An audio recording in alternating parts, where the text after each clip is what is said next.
It's the Daily Doug. Hey y'all, welcome back to the Daily Doug. Thanks for being with me today as we begin a brand new week here on the channel. You have arrived on a Monday and we're making it a Metal Monday. It can't not be a Metal Monday when we go back to Black Sabbath. Am I right? So, this will be my 10th video featuring music by Black Sabbath. Most of those appearances have been on Metal Mondays. And why not? When one thinks of metal music, Black Sabbath is one of the bands that comes to mind most readily, right? So we are going to go back to their second album today and do the title track. It is called Paranoid, and I am glad that you are with me. So from this album, I have previously heard War Pigs. It was my very first Black Sabbath reaction, and I've also heard the last track from the album, Fairies Wear Boots, and that's one of my more recent reactions to the album. Paranoid was the very first single release, not just from this album as a band. This was their very first single release. And that's interesting to me because it's from their second album, not their first. So the debut album was released in February of 1970. And this album, Paranoid, was released in September of the same year. This song, Paranoid, was released as a single in August, so before that second album came out, and it just happened to be the first actual single that hit the market for this band, because they did both of them pretty much at the same time. Geezer said that much of the Paranoid album was written alongside that first album, and that the song Paranoid was a complete afterthought for the band. Apparently, they were close to finishing the album and they needed about 3 more minutes of material to fill out the album. And Geezer says Tony came up with the riff and I did the lyrics. Ozzy was reading the lyrics as he was singing on the track. How about that? Fast forward, it eventually became the title track after they were dissuaded from naming the album War Pigs, because they thought, or at least the people that were around them thought, do you want to call it War Pigs? Maybe Paranoid would be better. So they called it Paranoid, and it's gone on to become one of their classic tracks. And so I am interested in hearing that today with all of you. Ozzy Osbourne. What is going on with my headphones? I am all messed up. Okay, we're fine now. Ozzy Osbourne is on the vocals, Tony Iommi on the guitar, Geezer Butler is on the bass, and Bill Ward is on the drums. It's a short song, y'all. I'm not sure if I've heard it before. I don't recognize the title, but we shall see. Let's get into it. Paranoid by Black Sabbath. Off we go.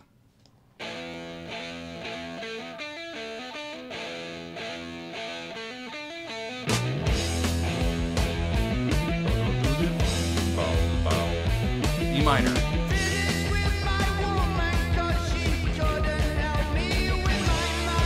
Heard this. Of course I've heard this. But I've never paid attention to what's going on. That's an E minor. Flat 6, flat 7, 1.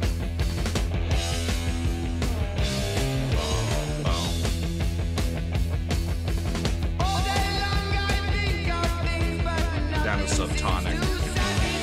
Then back to E minor. It's just pentatonic minor. Power chords. Can you help me occupy my brain? Subtonic.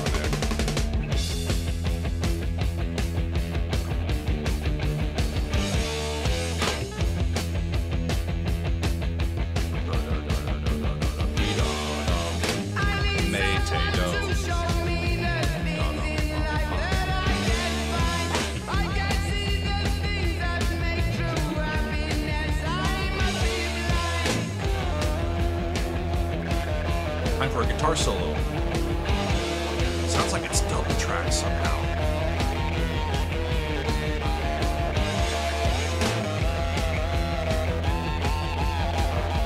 That is an interesting stereo effect. It's like the fuzz is over here and the clean stuff was over here. That's interesting.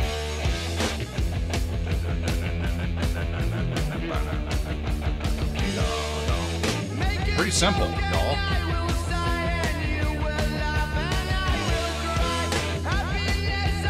happiness I cannot feel, and love to me is so unreal. You can just be grooving along to this and hearing the sounds of Ozzy sing and not even know what he's talking about.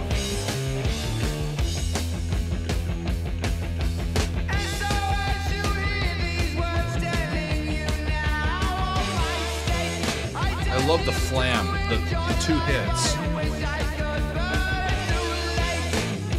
Cool. Gives it a little bit more size to it. It's a straightforward riff. All power chords. And that's it. A simple little song. E minor, power chords. E minor down to D major. A couple times did the flat 6, flat 7, 1 to get back, but that's pretty much it. The melody is like may, do, do, do, te, may, do, do. It's pretty simple, really, and it makes sense that they would have, not taken very long to write this. And another thing that strikes my mind, as I hear this, I realize that it's a song that does not have a chorus. Did y'all catch that? I'm looking back through here. There's a verse 1, a verse 2, then this little bridge, can you help me occupy my brain? And then they just go into verse 3, then a guitar solo, and then verse 4 and verse 5. And it's done. And it's about like just under 3 minutes, just what they needed for the album. And these 5 verses, so we don't have a chorus.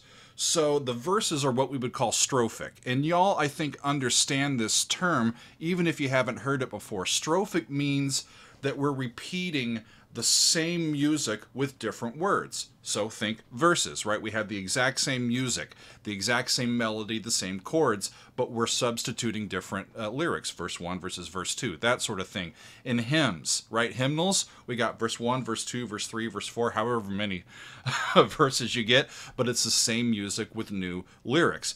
That's a common thing. It happens quite a bit. Another thing that's common are choruses, right? Those are where we get the same music and the same lyrics, right? So it's something to come back to that gives the song its sort of identity, maybe. This doesn't have that. It's really short, and it does not have a chorus. It makes sense that it would be sort of written and recorded within the same day. They came up with a really great, riff, a nice hook, and you just leave it there, and don't even worry about a chorus. Just do these 5 verses, fill out the time, put in a guitar solo, and there you got the rest of your album. Great. I did find a quote from Geezer about the lyrics themselves. He said that it's basically just about depression, because I didn't really know the difference between depression and paranoia. That is interesting to me. Then he says it's a drug thing. When you're smoking a joint, you get totally paranoid about people. You can't relate to people. That's interesting to me. There's a crossover between the paranoia that you get when you're smoking dope and the depression that comes afterwards. That's an interesting quote and thought to me. I have smoked cannabis for years, y'all. I actually never did as a young person. It's something that I've come to later in life, in middle age. And I can honestly say, I don't think I've ever had a strain that made me paranoid. Most of what I smoke now is medically selected to assist with my back pain. I have chronic back pain, and it helps. I hardly ever have to take painkillers anymore. I occasionally smoke some cannabis. And but that's not to say I have witnessed some other people react to cannabis in a different way than I have. And it's all, I think, just about how the chemistry in your own body reacts with the chemistry in the cannabis or whatever you're ingesting, right? And how it helps you. And if he was trying to smoke just to try to alleviate the depression that he was feeling, I just hope that he finally found something that could help him with that. Because if you're really depressed and you're going and you're trying to escape that and you're finding yourself, well, I can either be paranoid and second guessing everything, or I can just be clinically depressed.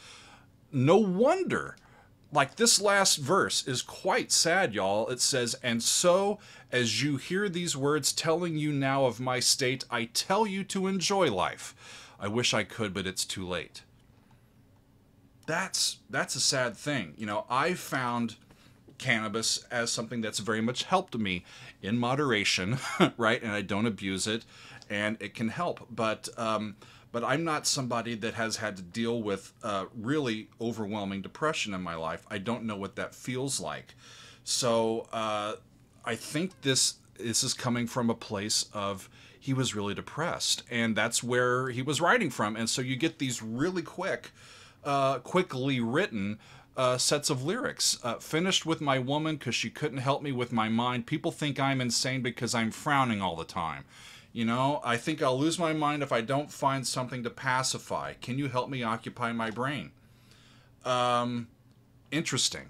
And a really vulnerable lyric. It's, I think, lost a little bit because of just how engaging the rock riff is. And you hear the sounds of the vocals going past you, and you don't really intersect with the emotion and the humanity behind them. That's what I've noticed of myself as I've listened back to this. I'm like, yeah, I've heard this several times over the years, but I never really listened critically to it, and I know that I never paid attention to what Ozzy was singing about. And so that's something that can be helpful when I go back through and do intentional listens like this, is I can learn, even with stuff that I have heard before, I didn't even realize that I had heard it before, and learn more about the art itself and the circumstances under which it was created and its legacy and what it meant to the people that were actually creating it. Right? It connects you more with the artists and with the music, and it's something that I very much don't take for granted. It's a privilege for me to be able to film these and to talk about these in the moment, and it's a wonderful thing. So, Paranoid by Black Sabbath. These guys always bring it, y'all. Even in a song that is compositionally not very difficult, let's say, in terms of harmonics. It's just a couple chords, E minor power chords, but lasting and impactful it is. So wonderful to get back to Black Sabbath. This has been Paranoid from their second album. Thanks y'all for being with me on this Metal Monday. We will see you next time on another edition of The Daily Doug.